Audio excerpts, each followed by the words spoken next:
Vamos orar mais uma vez, antes de começarmos. Senhor Deus bendito, nós te agradecemos, Senhor, por estarmos aqui como irmãos, cultuando o Teu nome, dando glórias a Ti. E te pedimos, Senhor, que agora o Teu Santo Espírito, que está em cada um de nós, nos encha de alegria, de contentamento, de estarmos na Tua presença e de ouvirmos a Tua palavra. Que Tu possas, Senhor, manifestar-te a cada um de nós, lembrando quem Tu és, lembrando que estamos aqui por causa do Teu nome, por causa da Tua glória, que é o nosso grande objetivo, Senhor, glorificar o Teu nome. Que Tu nos abençoe, Senhor, com a Tua palavra, é o que te pedimos, Senhor, no nome de Jesus. Amém. Irmãos, vamos abrir a Bíblia em Êxodo. Hoje é o nosso primeiro culto do ano, e eu estou falando em Êxodo, sobre Êxodo 32, né? Capítulo 32, então os irmãos podem abrir ali. Minha última pregação foi dos versículos 1 ao 11, naquele episódio conhecido como o bezerro de ouro, né? E hoje nós vamos ler do versículo, do 1 ao 10, hoje vamos ler do 11 ao 14. Êxodo 32, 11 a 14. Diz assim a palavra do Senhor. Porém Moisés suplicou ao Senhor seu Deus e disse: Por que se acende, Senhor, a tua ira contra o teu povo, que tiraste da terra do Egito com grande fortaleza e poderosa mão? Porque hão de dizer os egípcios, com maus intentos os tirou, para matá-los nos montes e para consumi-los da face da terra? Torna-te do furor da tua ira e arrepende-te deste mal contra o teu povo. Lembra-te de Abraão, de Isaque e de Israel, teus servos, os quais por ti mesmo tens jurado, e lhes disseste: Multiplicarei a vossa descendência como as estrelas do céu, e toda esta terra de que tenho falado, dá-la-ei à vossa descendência, para que a possuam por herança eternamente. Então se arrependeu o Senhor do mal que dissera havia de fazer ao povo. Chegamos a esse momento aqui em Êxodo, um trecho muito importante para nós, e a gente vê que o Velho Testamento, né, o Antigo Testamento, está repleto de ilustrações, repleto de informações para nós, né, que queremos viver a nossa vida cristã, de uma forma ilustrativa até, né? E esse trecho de Êxodo, para mim, né, ele reflete muito bem a situação que nós podemos, como igreja, estar afastados do Senhor, como o bezerro de ouro, ou como indivíduos afastados de Deus. E aí nós temos as intercessões de Moisés em vários aspectos aqui. Nós temos essa primeira intercessão aqui, e vamos ver outra. Então é uma ilustração de um declínio espiritual de uma igreja ou de uma pessoa, de aridez espiritual, e como podemos sair dessa situação. Como devemos agir para sair dessa situação. Êxodo 32 e 33 vão dar esse caminho para nós olharmos, né? Ele fala muito sobre oração, muito sobre comunhão com Deus, fala muito sobre liderança numa igreja, fala muito sobre o desejo de cada um de viver na presença de Deus, estar junto a Deus. Isso é extremamente fundamental. E eu queria relembrar os irmãos, né, antes de começar estudar o nosso texto, para ver o que estava acontecendo ali no início do capítulo 32, né? Vocês podem acompanhar por ali. Êxodo 32 vai detalhar, então, esse trágico acontecimento, né? Vamos dizer assim, o fracasso de Israel, né, com o bezerro de ouro. Moisés estava há 40 dias na montanha, lá no Monte Sinai, e o povo, no versículo 1, né, diz: Mas vendo o povo que Moisés tardava em descer do monte, acercou-se de Arão e lhe disse: Levanta-te, faze-nos deuses que vão adiante de nós. Pois quanto a este Moisés, o homem que nos tirou do Egito, não sabemos o que lhe terá sucedido. Então essa é a situação que nós vamos ver agora, né? Então o texto dá a entender aqui que o povo se acercou de Arão, meio que pressionou, né, Arão. Ele disse: Levanta-te, Arão, faz para nós deuses, porque estamos sem Deus, né, entre aspas, né? Eles não viam mais a Deus porque Moisés ficou 40 dias longe e eles ficaram assim, né? Enquanto Moisés ouvia a voz de Deus, o povo ficava ouvindo a sua própria voz, a sua própria interpretação das coisas, suas próprias preocupações. Aparentemente, eles estavam tentando substituir a Deus, né? Deus estava na montanha falando com Moisés, e o povo estava falando, faze-nos deuses. Vamos substituir a Deus com outro Deus. Isso nós falamos na última vez, né? Por isso eles exigiram, né, que Arão lhes desse um Deus, né, para preencher isso que eles queriam. Eles resolveram tomar a rédea da situação e criaram um Deus para eles. E às vezes nós olhamos para o Velho Testamento, e eu tenho essa impressão também, né? Vocês olham lá e falam, um bezerro de ouro, né? Que coisa e tal. Nós não passamos por isso, não temos esse problema aqui, né? Nós não temos um bezerro de ouro aqui, né? E às vezes a gente acha que não serve para nós.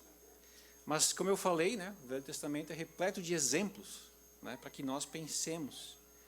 E quando nós estamos longe de Deus, longe do Senhor, o Senhor está afastado de nós por alguma razão, às vezes porque nós estamos em pecado, Deus não está agindo na igreja, nós resolvemos tomar rédeas e controlar a situação. E isso sempre é ruim, né? E aí nós tendemos a resolver os problemas das nossas igrejas, nossas vidas, criando doutrinas a respeito de Deus e até práticas que nos dão a sensação de que tudo está bem, de que tudo está em ordem. Para isso, basta vocês interpretarem a Bíblia da maneira errada, né? Nós sabemos que vivemos num mundo assim, né? Se você interpreta a Bíblia com uma visão pré-concebida, e não, você vai para a Bíblia pensando que aquilo que você pensa está certo e só vai lá procurando reforço ao que você já pensa, você tem uma tendência de fazer um Deus diferente do Deus verdadeiro. O Deus verdadeiro é muito diferente do que a gente imagina. Então é fácil nós criarmos deuses, né? Nós devemos ir para a Bíblia com um olhar e um desejo de que Deus fale a nós, que Ele nos convença de quem Ele é, e não o contrário. Basta olhar a história da igreja e vocês verão quantos deuses foram feitos, quantas doutrinas estranhas foram criadas para substituir o verdadeiro e único Deus. E adorar um Deus falso, um Deus da sua imaginação, é uma péssima notícia, é uma péssima coisa. Você tem que adorar o Deus verdadeiro. Não adore o bezerro de ouro. Nós vimos então isso nessa última vez, né? Mais adiante, se vocês olharem lá o versículo 5 de 32, Arão, vendo isso, edificou um altar diante dele e, apregoando, disse, amanhã será festa ao Senhor. Então Arão fundiu, né, um bezerro de ouro, e vendo isso, edificou um altar e disse, amanhã será festa ao Senhor. Lembra que eu falei sobre isso na última pregação? Isso aí, Senhor aqui é maiúsculo, né? Senhor, amanhã será festa ao Senhor Deus Jeová. Ou seja, tem um bezerro de ouro, um altar, e essa associação agora com o Senhor. Essa mistura, né, esse sincretismo religioso que aparece toda vez que a igreja está numa situação ruim. Está longe de Deus, agindo sem Deus, fugindo de Deus. Festa ao Senhor. Isso que a gente chama de sincretismo religioso, a mistura de ideias pagãs e bíblicas a respeito de Deus. E também nesse ponto, você diz, não, mas nós não temos esse problema. Será? Basta você olhar à sua volta, né? Como é forte, né, o sincretismo religioso. As pessoas, elas misturam o Deus verdadeiro com ideias pré-concebidas que elas carregam de outras religiões, de outras culturas, até da sua própria família e assim por diante. Não há nada novo debaixo do sol nesse sentido, né? Nós vivemos uma época claramente sincretista. E vocês podem olhar, por exemplo, para as igrejas, né? Olhem em volta, igrejas evangélicas, e você verá isso, né? Tem copo d'água, sal grosso, né? Água do Rio Jordão, vendendo, né? Tem as trombetas de Gideão, cajado de Moisés e assim por diante, né? Tudo isso aí é misturança, né? Você diz, mas eu não faço isso, né? Mas nós temos que tomar cuidado, porque nós tendemos a sermos pessoas sincretistas, né? Que acreditam em várias coisas. O Nicodemos tem um artigo interessante que eu recomendo que vocês leiam. Um artigo antigo, 2007, que fala sobre a alma católica do evangélico brasileiro, né? A maneira como ele vê as coisas, né? Há um sincretismo ali. Gosto por bispos e apóstolos, né? Líderes que nos intermediam com Deus. A ideia de que pastores são mais santos do que os demais. Por isso que as pessoas acham que se o pastor orar por você vai ser muito melhor do que se o irmão orar por você, né? Uma ideia de que pastores são mais santos que os demais. Apego a objetos sagrados, como Bíblia e púlpito, né? Isso aqui é um púlpito, santo dos santos, não toque, né? Apego a objetos sagrados e assim por diante, né? São várias coisas que nos colocam nessa situação. Então, lembrem, né, que nós podemos misturar tudo isso também, né, e entrarmos nesse sincretismo religioso. Então, o versículo 5 falou isso, né? No dia seguinte, madrugaram e ofereceram holocausto e trouxeram ofertas pacíficas, versículo 6. E o povo assentou-se para comer e beber e levantou-se para se divertir, né? Foi isso que nós vimos lá no último texto. A gente viu que o coração desse povo se inclinou em direção a esse Deus falso, abandonando a Deus. Vamos então agora ao versículo 7 em diante, né? Disse o Senhor a Moisés: vai e desce, porque o teu povo que fizeste sair do Egito se corrompeu, e depressa se desviou do caminho que ele havia ordenado, fez para si um bezerro fundido e o adorou e lhe sacrificou. E diz: são estes, ó Israel, os teus deuses que te tiraram do Egito. Deus dizendo isso, né? Lembrando que é ele que tirou do Egito e não esses deuses. Disse mais o Senhor a Moisés, e aí eu queria que vocês observassem também: tenho visto este povo, e eis que é povo de dura cerviz. Agora, pois, deixa-me, para que se acenda contra eles o meu furor, e eu os consuma, e de ti farei uma grande nação. Vejam a proposta do versículo 10. Né? Deus faz uma proposta a Moisés. Agora, pois, deixa-me, para que se acenda contra eles o meu furor e os consuma, e de ti farei uma grande nação. É um povo de dura cerviz. Deus oferece a preservação de Moisés, mas a destruição do povo. E é interessante, né, que ali o versículo 10 fala assim: deixa-me, né? É como Deus, na sua soberania, no seu amor, na sua comunhão com o seu grande amigo, né, Moisés, falou: deixa-me que eu vou agora destruir esse povo. Mas fique tranquilo, Moisés, porque aquela bênção que eu prometi aos patriarcas, Abraão, Isaque e Jacó, aquela bênção de que de ti farei uma grande nação, você vai ser essa pessoa. E de ti farei uma grande nação. Moisés podia ter dito, né? Ótimo, ok, eu vou ser preservado, o projeto de Deus está preservado, né? A aliança está preservada, mas esse povo, que é um povo de dura cerviz, pecador, será trocado, tudo bem, né? Vamos aceitar, vai ficar tudo bem. Né? Eu estou bem, o povo vai ser trocado, mas tudo será mantido.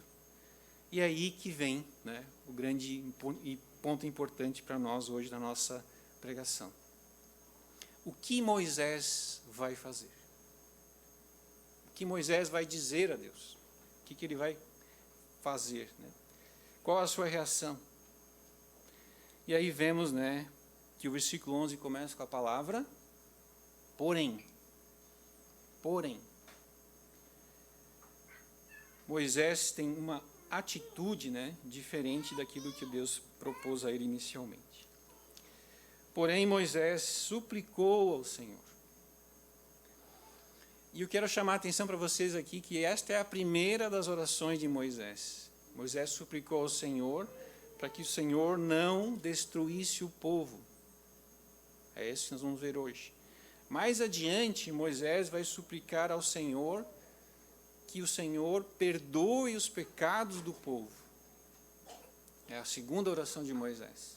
E a terceira oração de Moisés, no capítulo 33, é: Senhor, que a tua presença vá conosco. Irmãos, nós precisamos exatamente disso, né? Nós não podemos ser destruídos pelos nossos pecados, e nós temos isso em Cristo. Nós precisamos de perdão, e nós precisamos da presença do Senhor conosco.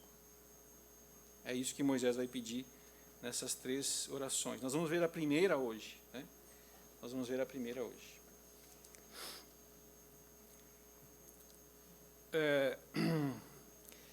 Então, no versículo 11, né, ele começa suplicando.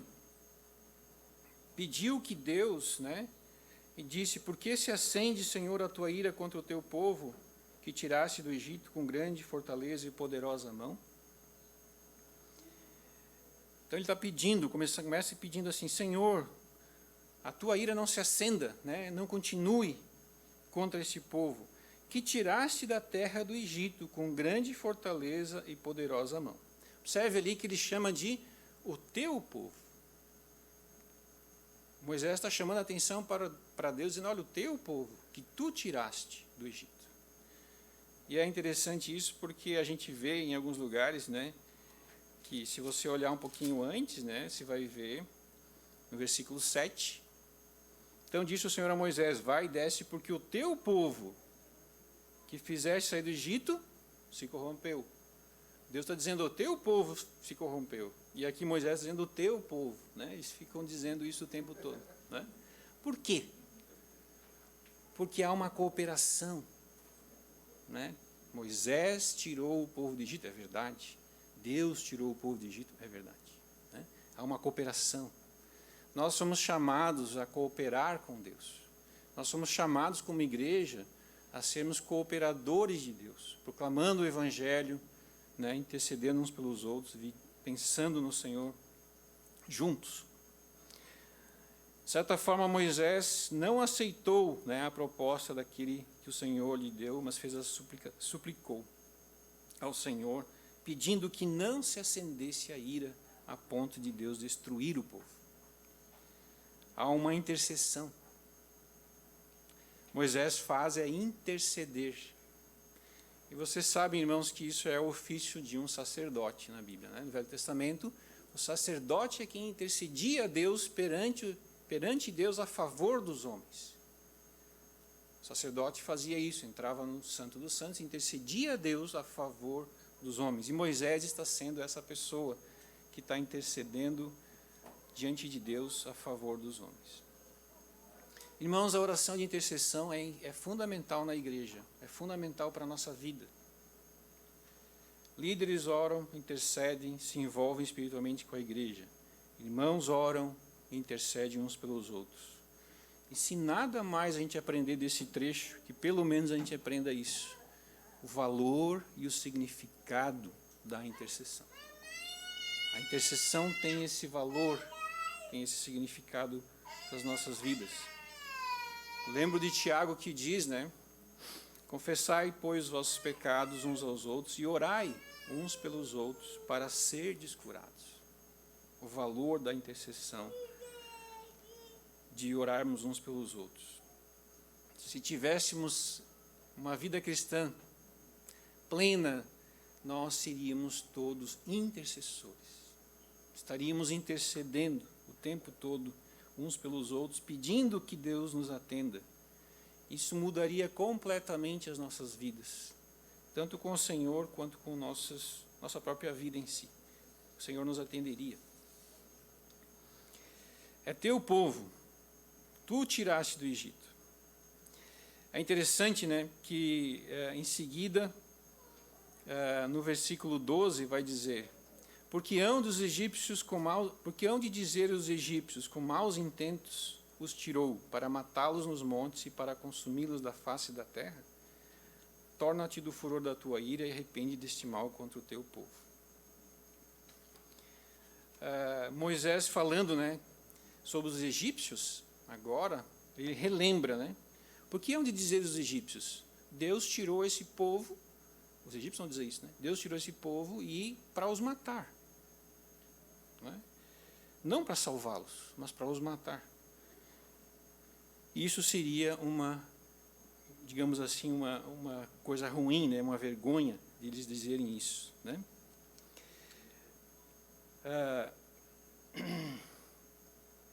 Moisés, então, pede por isso, né? Dá esse primeiro argumento. Então, esse é o nosso primeiro argumento na oração de Moisés. Primeiro grande argumento.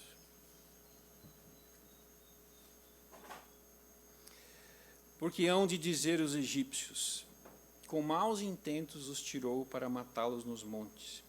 O que é que Moisés está chamando a atenção aqui, digamos, na sua oração? Esse primeiro grande argumento. Moisés está chamando a atenção para a glória do nome de Deus. Moisés está chamando a atenção para a honra do nome de Deus. Por que eles vão falar mal de Deus? Deus tem que ser glorificado, honrado. Porque vão falar mal do Senhor, dizendo que Deus os tirou para os matar, quando na verdade os tirou para salvar. O nome do Senhor, a glória do Senhor é que é importante. Precisamos pensar nisso e aprender que devemos orar a Deus motivados pela glória de Deus.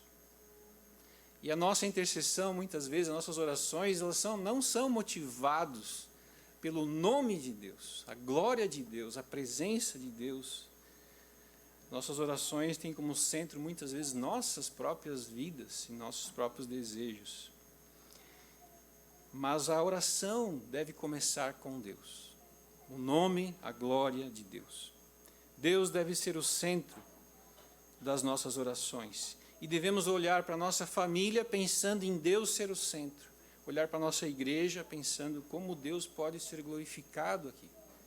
Pensando na evangelização e pensando como Deus pode ser glorificado na medida em que eu evangelizo, em que eu falo do nome do Senhor. Porque o nome de Deus, a glória de Deus é mais importante, a honra do Senhor. Senhor, olha para o que estão dizendo, olha para o que as pessoas dizem, que Deus não está mais agindo, que Deus foi embora, que abandonou a igreja. Devemos orar assim. Devemos orar lembrando a Deus da sua glória e do seu nome e pedir que Ele intervenha. Senhor, intervenha. Faça-nos visitação. Vem com teu Santo Espírito, nos atinge. É isso que é o primeiro argumento de Moisés. Vocês, irmãos, estão satisfeitos com a vossa vida? Estão satisfeitos com a condição da igreja? Pergunta Martin Lloyd Jones. Estão satisfeitos? Vocês veem o nome do Senhor sendo honrado e glorificado? Estão satisfeitos com a sua própria condição? Vocês creem na verdade, são evangélicos, não são liberais. Ótimo, tudo é bom, mas é o suficiente? Podemos dizer sinceramente que nos regozijamos no Senhor Jesus Cristo com alegria indizível e cheia de glória, que para nós o viver é Cristo e o morrer é lucro, que desejamos estar com Cristo, que é infinitamente melhor? É isso, né? A glória e o nome do Senhor.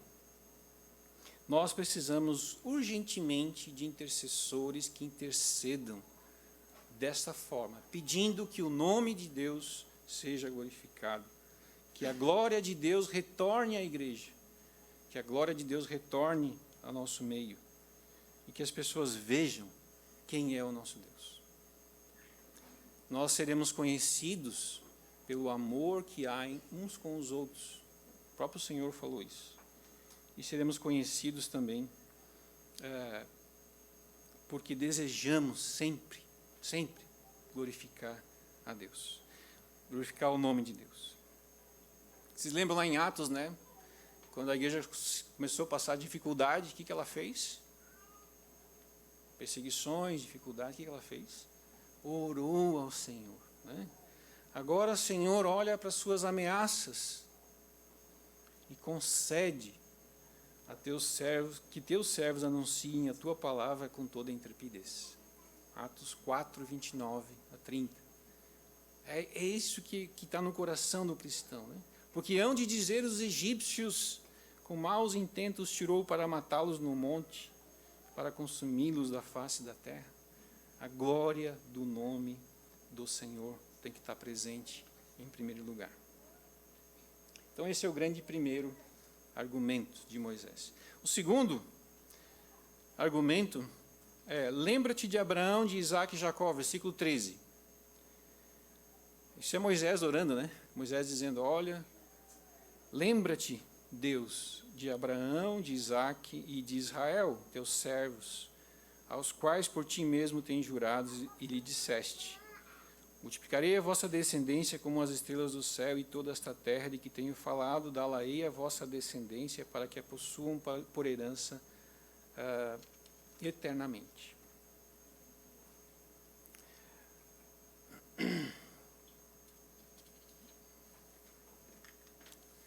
Então, agora, o segundo argumento de Moisés é esse.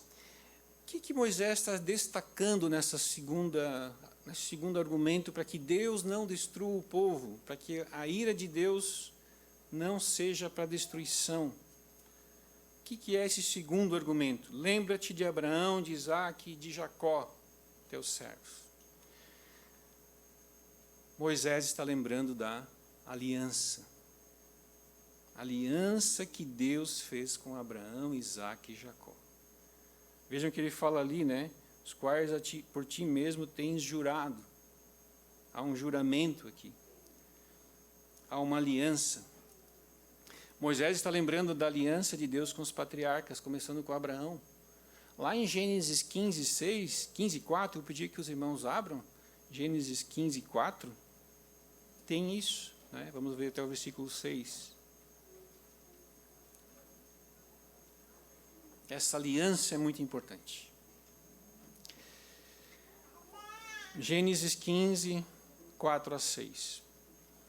A isto respondeu logo o Senhor, dizendo: não será este o teu herdeiro, falando, né, entre aspas, aqui falando do Damasceno Eliezer, mas aquele que será gerado de ti será o teu herdeiro, falando de Isaac. E então conduziu-os até fora e disse: olha para os céus e conta as estrelas, se é que podes. E lhes disse: será assim a tua posteridade. Ele creu no Senhor e isso lhe foi imputado para a justiça. Deus fez uma aliança com Abraão e lhe disse: assim será a tua posteridade. Ele repete aqui: multiplicarei a vossa descendência como as estrelas do céu, e toda esta terra de que tenho falado, dá-la-ei a vossa descendência. Essa é a aliança que Deus fez. E lembrem, né, que essa aliança é uma aliança de Deus com Deus, né? Em que o homem é objeto, ele é beneficiário. Não depende do homem, é uma aliança de um lado só, uma aliança de Deus com ele, né, na sua trindade, de salvar pecadores. Deus entra com todas as partes numa ação monergística, não depende do homem, não é pelas nossas obras, não é pelo que o homem faz, mas Deus faz tudo e o homem é quem recebe os benefícios dessa aliança. E isso Moisés está levantando aqui. Olha, Deus, essa aliança que tu prometeste, que não depende deles, mas depende só de ti, numa ação sua, que por ti mesmo tem jurado. Veja ali, né? A ação de Deus, Deus mesmo jurou por ele mesmo, porque não havia por quem jurar maior que fosse ele jurou por ele mesmo. Deus mesmo tem jurado, é uma aliança de Deus com o seu povo, com os patriarcas.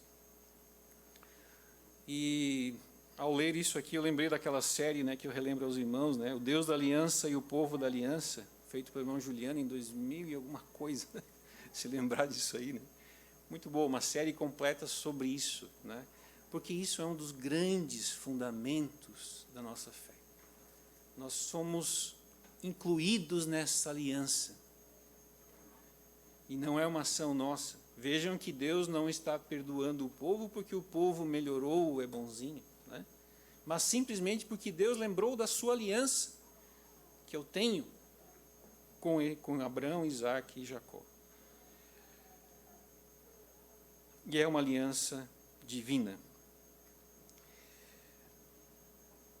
Vocês estão abertos em Gênesis 15, né? Vamos ver só o o versículo 17. Gênesis 15, 17. E sucedeu que, posto o sol, houve densas trevas, e eis um fogareiro fumegante e uma tocha de fogo que passou entre aqueles pedaços. Naquele mesmo dia fez o Senhor aliança com Abraão, dizendo: a tua descendência dei esta terra, desde o rio do Egito até o grande rio Eufrates. E essa ideia aqui de um fogareiro fumegante, uma tocha de fogo que passou no meio daqueles sacrifícios que Abraão tinha feito, e Abraão estava nessa hora num profundo sono, né? Profundo sono. Mostra claramente que é Deus fazendo essa aliança, sem a intervenção do homem, é uma ação de Deus. E isso é muito, muito significativo nas nossas orações. Nós devemos lembrar que nós pertencemos a Deus por uma aliança que Ele resolveu fazer de nos salvar. Ele decidiu e Ele vai fazer. Deus permanece fiel à sua aliança. Então Moisés aqui lembra a Deus, né? Lembra-te dessa aliança. E é maravilhoso, né, irmãos, ver o final desse versículo 13 que diz: para que a possuam por herança eternamente. Eternamente. O que quer dizer isso eternamente? Ora, nós sabemos, né, que Deus não só prometeu uma descendência a Abraão, que fosse só o povo de Israel, e que prometeu uma terra prometida, que não é só aquela terra prometida lá, mas nós sabemos que essa aliança se refere a algo muito maior. Abraão é o pai de todos aqueles que têm fé, do qual nós também temos essa mesma fé de Abraão. A fé que Abraão teve, nós temos a mesma fé, e por isso somos considerados, né, filhos de Abraão. Porque deste povo de Israel viria o descendente, Jesus, que viria a ser o salvador de um povo inumerável, como as estrelas do céu. Uma herança eterna.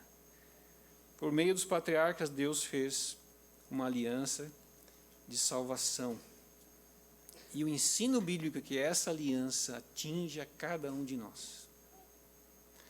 Portanto, de maneira maravilhosa, né, a gente pode dizer que a intercessão de Moisés aqui também tem a ver com cada um de nós.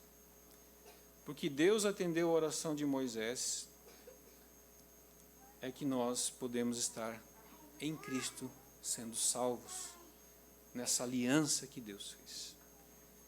Devemos orar assim, lembrando do Deus da aliança.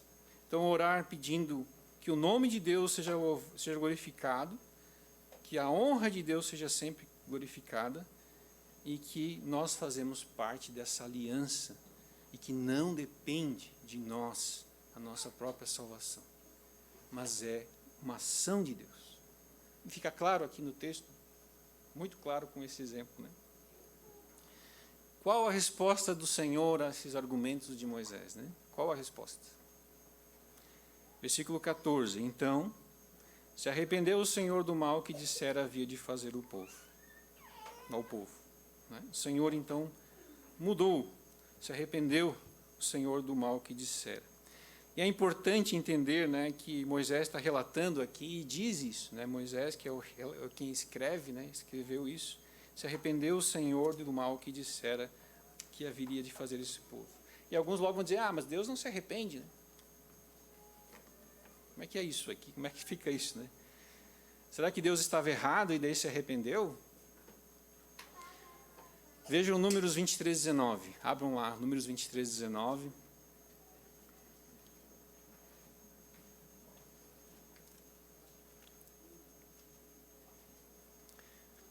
Texto conhecidíssimo, né, de vocês.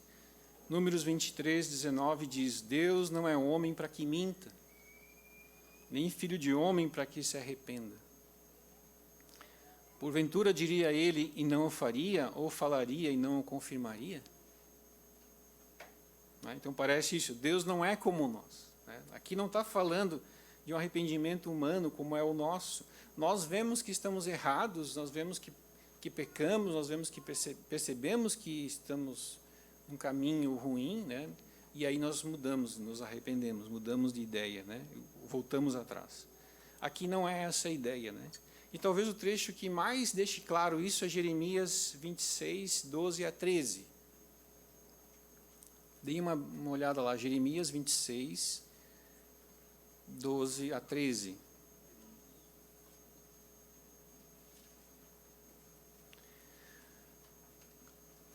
Jeremias 26, 12 a 13. Falou Jeremias a todos os príncipes e a todo o povo, dizendo: O Senhor me enviou a profetizar contra esta casa e contra esta cidade todas as palavras que ouvistes.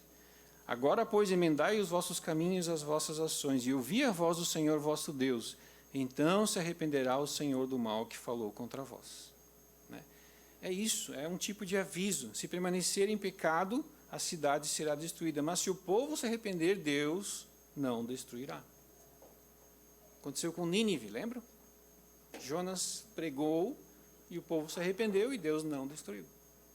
Então é nesse sentido, Deus mudou, né? Nesse sentido ele tomou uma decisão de que se isso fosse dessa forma ou daquela forma, ele então agiria dessa forma aqui.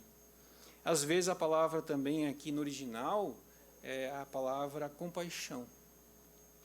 Isso está em Jeremias 15, 6. Tu me deixaste, diz o Senhor, voltaste para trás. Por isso levantarei a mão contra ti e te destruirei. Estou cansado de me arrepender. Ou estou cansado de ter compaixão. Então é nesse sentido, né? Deus se arrependeu do mal que haveria de fazer aqui. Deus ia destruir o povo e daí mudou de direção, baseado naquilo que Moisés lhe disse. Não porque estava errado, mas porque Deus atendeu a oração de Moisés. Deus então permanece fiel à sua aliança.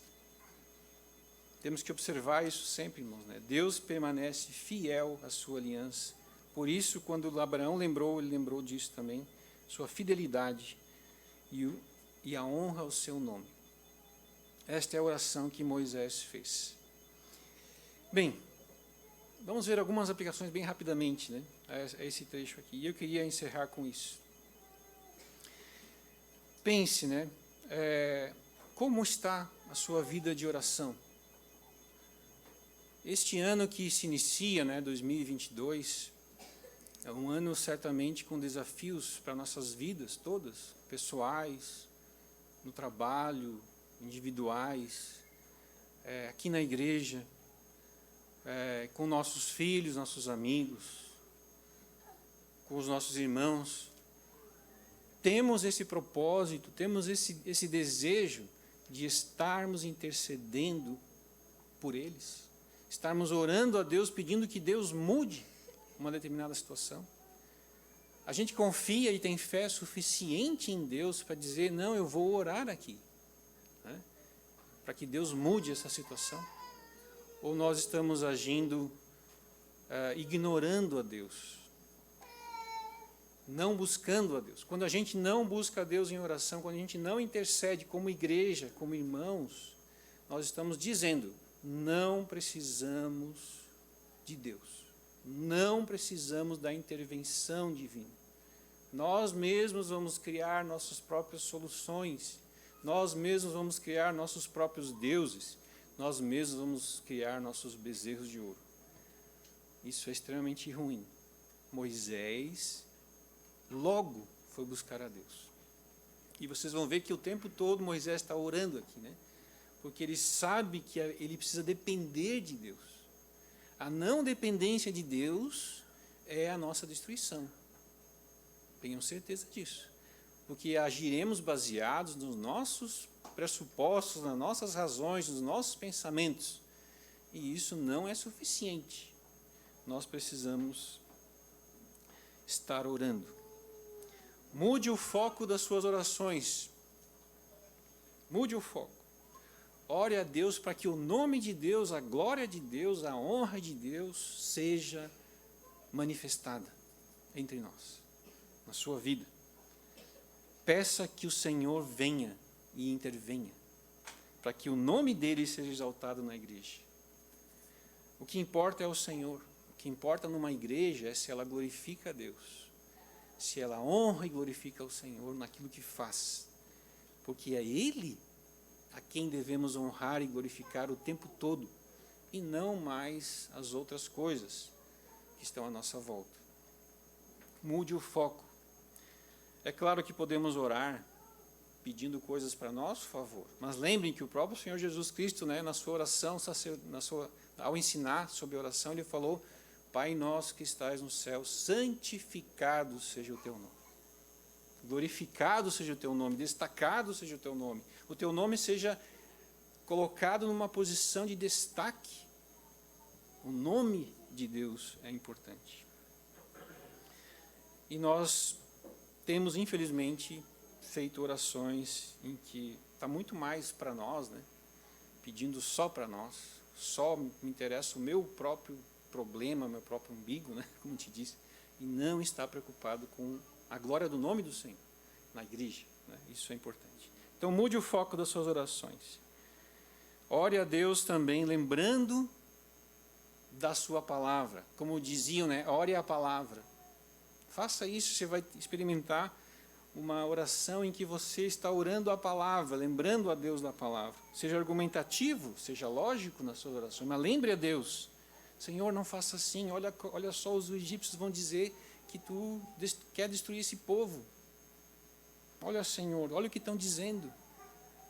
Argumente com o Senhor.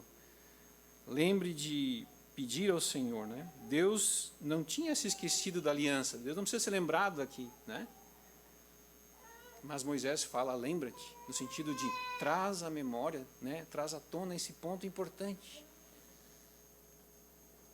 Então, façamos isso, lembremos de orar sempre a palavra, lembrando a Deus das coisas que a gente aprende na palavra. Isso vai mudar as nossas orações. E observem também, e creiam nisso, toda oração tem um resultado diante de Deus, feita diante de Deus, tem resultado. Há uma solução. Deus se arrependeu aqui. Toda oração tem um resultado. Elias era homem como nós e orou a Deus e não choveu por 3 anos e meio. Lembra? Tem resultado. Leiam a vida de homens de Deus e vocês verão como há resultados. E vocês verão na vida de George Miller, Spurgeon, Lloyd Jones, Lutero, Calvino, Paulo, os pais da igreja, os apóstolos. Mas olhem na vida de Jesus. Jesus é o grande intercessor. Foi lido aqui em João 17. Não, oro por eles, intercedo por aqueles que o Senhor me deu. Oro pela glória de Deus. Lembra, Jesus falou em João 17? Oro para que a tua glória seja manifesta. Que aquela glória que eu tinha junto contigo seja agora manifestada. Ora pela glória de Deus. Ora pelos outros, Todos eles eram homens de oração. E eu fiquei pensando aqui, não vou ter tempo de dar dando grandes exemplos,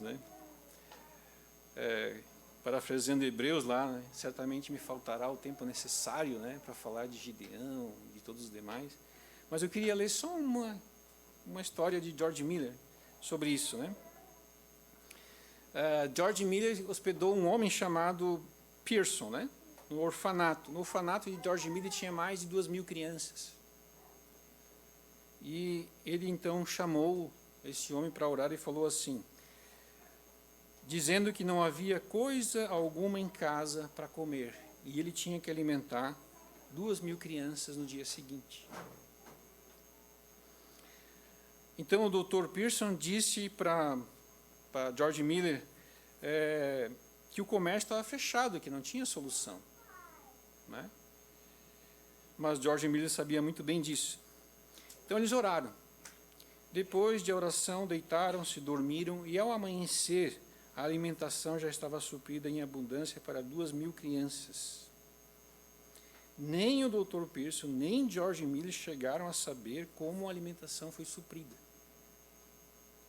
Então, acordaram e tinha alimentação para 2.000 crianças, não só para um dia, mas era para o mês inteiro. E eles nem sabiam como. E muitas vezes é assim, nós nem sabemos como Deus está agindo, mas nós temos que interceder, temos que pedir, temos que falar com o Senhor.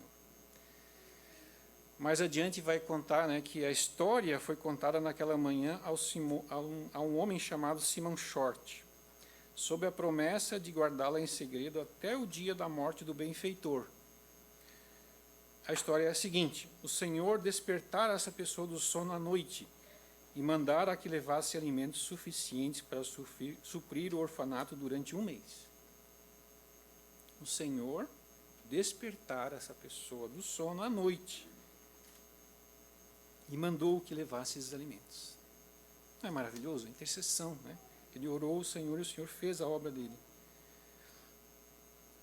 E isso sem a pessoa saber coisa alguma da oração de George Miller e do Dr. Pearson. Ele nem sabia.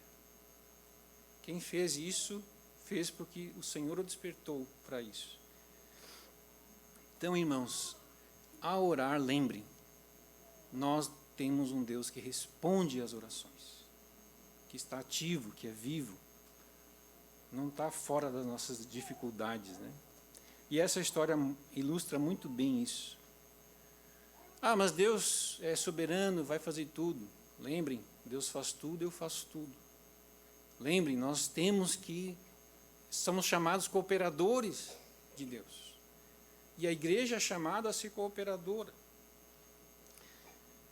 Qualquer coisa diferente disso descamba ou para um arminianismo, em que você faz tudo, ou para um hipercalvinismo, em que Deus faz tudo e você não faz nada. Cuidado, qualquer um desses dois caminhos é falso e é uma heresia. E para o diabo, tanto faz se você for um arminianista ou um hipercalvinista. Tanto faz. Você não é uma pessoa influente, ativa no reino de Deus, porque você não intercede, você não se envolve. Assim é com nossas orações. Vamos orar pensando nisso. Deus nos ouve. E que maravilha que é, né? Deus mesmo nos ouvir nas nossas orações. Assim como Deus ouviu a Moisés, né? Ele também nos ouve. E eu quero terminar pedindo aos irmãos que que neste ano, 2022, a gente sempre lembra, né? Primeiro dia do ano, todo mundo faz alguns pactos pessoais, né? Quem sabe um pacto que você possa fazer, um pacto pessoal é: este ano eu vou ser um intercessor. Eu vou orar. Eu vou ser uma pessoa de oração. Moisés foi um intercessor, Deus se agradou disso, né? E abram agora Isaías 59, 15. Olha só esse trecho de Isaías 59, 15.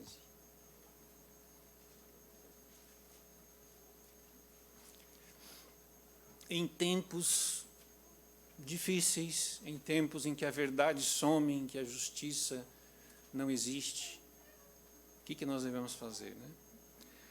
Isaías 59, 15. Sim, a verdade sumiu, e quem se desvia do mal é tratado como presa. O Senhor viu isso e desaprovou o não haver justiça. É claro, Deus desaprova, né, o não haver justiça. Viu que não havia ajudador algum e maravilhou-se de que não houvesse um intercessor. Pelo que o seu próprio braço lhe trouxe salvação e a sua própria justiça o susteve. Maravilhou-se de que não houvesse um intercessor. Ora, a mão do Senhor não está encolhida para que não possa salvar, nem surdo o seu ouvido para não poder ouvir. Que nós não deixemos de ser esse intercessor. Começando esse novo ano, né, vamos interceder uns pelos outros, pela igreja, pelo nome de Deus, pelo reino de Deus, para que a nossa igreja e todas as igrejas do Senhor sejam fonte de bênção para todas as pessoas que se aproximam dela. Começando por nós, temos que interceder por nós, pela nossa família, pela nossa igreja, pelos nossos amigos. E esse é o caminho que Moisés nos aponta aqui, interceder. Jesus Cristo está nos céus, né, segundo Hebreus, vivendo sempre para interceder por nós. Ao orarmos, intercedendo, nós estamos em boa companhia, estamos com Jesus Cristo, que também está intercedendo. É nossa função estarmos lá. Andrew Murray, para finalizar, tem um livro, Andrew Murray, tem um livro chamado Com Cristo na Escola de Oração. Com Cristo na Escola de Oração. Ele diz, no final do livro, ele fala sobre assim: o sangue de Jesus Cristo nos dá o direito, o Espírito dá o poder e nos capacita para a intercessão da fé.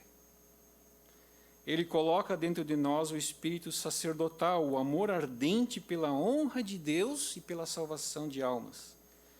Ele nos faz tão completamente unidos com Jesus que a oração em seu nome se torna uma realidade.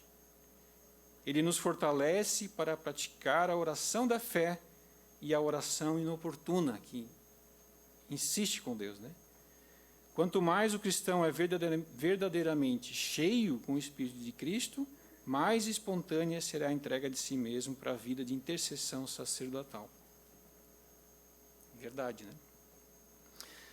Ele finaliza: amados irmãos e companheiros, e eu finalizo assim, a mesma mensagem para nós. Deus necessita, e como necessita, de sacerdotes que se acheguem a Ele, que vivem em sua presença, e por meio da sua intercessão, fazem descer sobre os outros as bênçãos da sua graça.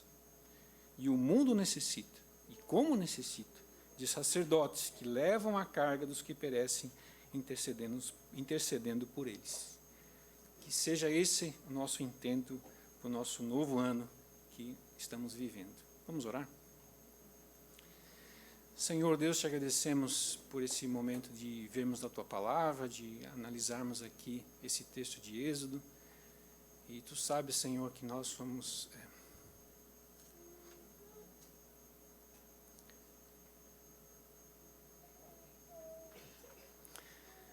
muito parecidos com o povo de Israel, mas queremos ser mais parecidos com Moisés e com o Senhor Jesus Cristo e com todos os homens que estiveram em oração intercedendo a Ti. Nos abençoa, Senhor, neste ano, neste domingo, nessa semana. É o que te pedimos no nome de Jesus. Amém. Irmãos, aqui termina o nosso culto.